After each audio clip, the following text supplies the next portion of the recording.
J'ai accompagné donc les entreprises sur les produits, comment améliorer leurs recettes. J'ai formé des chefs de produits, des équipes marketing, des équipes commerciales sur la nutrition. Et je me suis dit, ça ne doit pas être très compliqué de passer à l'humain. Et au lieu de former sur des produits, de former les gens à mieux manger. Voilà, ça a été un peu le basculement vers cette première étape.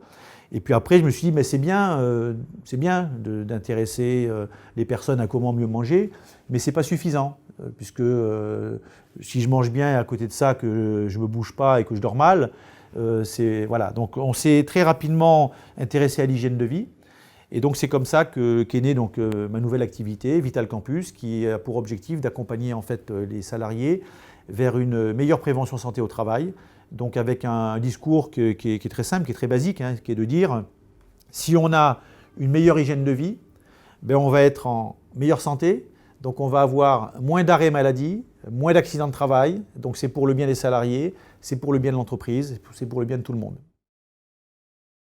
L'Hydrea m'a beaucoup apporté au cours de mon expérience de chef d'entreprise, parce que quand on est chef d'entreprise, même si moi mon centre d'intérêt c'était le marketing et on va dire l'entreprise, on est confronté des fois à des difficultés. Donc on a besoin d'avoir des conseils juridiques, on a besoin de... Donc tout simplement quand on dépose une marque, on est dans le domaine du juridique. Et quand j'avais en face de moi les interlocuteurs du monde juridique ou autre, pour moi ça a été vraiment un plus d'être passé par l'Hydrea. Plus vous choisirez vos stages en cohérence, ça c'est important. C'est bien de toucher un peu à tout, mais à un moment donné, si dès le départ, le plus tôt possible, on sait vers quoi on veut aller et qu'on construit son parcours de stage, son parcours de formation en fonction de ça, mais forcément, quand on va rechercher son premier job, on va être beaucoup plus percutant puisqu'on aura déjà peut-être 1 an d'expérience professionnelle derrière soi.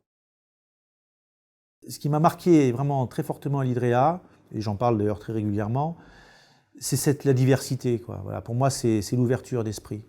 Pour moi, l'Hydrea, c'est ça. Et ça, pour moi, cette ouverture d'esprit, cette tolérance, elle doit absolument exister et perdurer à l'Hydrea. Pour moi, c'est déterminant. Et autre chose aussi qui me semble important, qu'on ne retrouve pas par ailleurs, puisque comme j'ai fait d'autres écoles, et je suis intervenu aussi dans d'autres écoles, donc je peux comparer, et ça doit être important aussi, c'est l'humilité. La force de l'Hydrea, c'est qu'elle est capable de proposer finalement une formation à des personnalités différentes. Voilà, ça c'est quand même assez extraordinaire, quoi. On ne rentre pas dans un moule. Ça, c'est quelque chose que j'ai appris aussi à l'Hydrea, se différencier.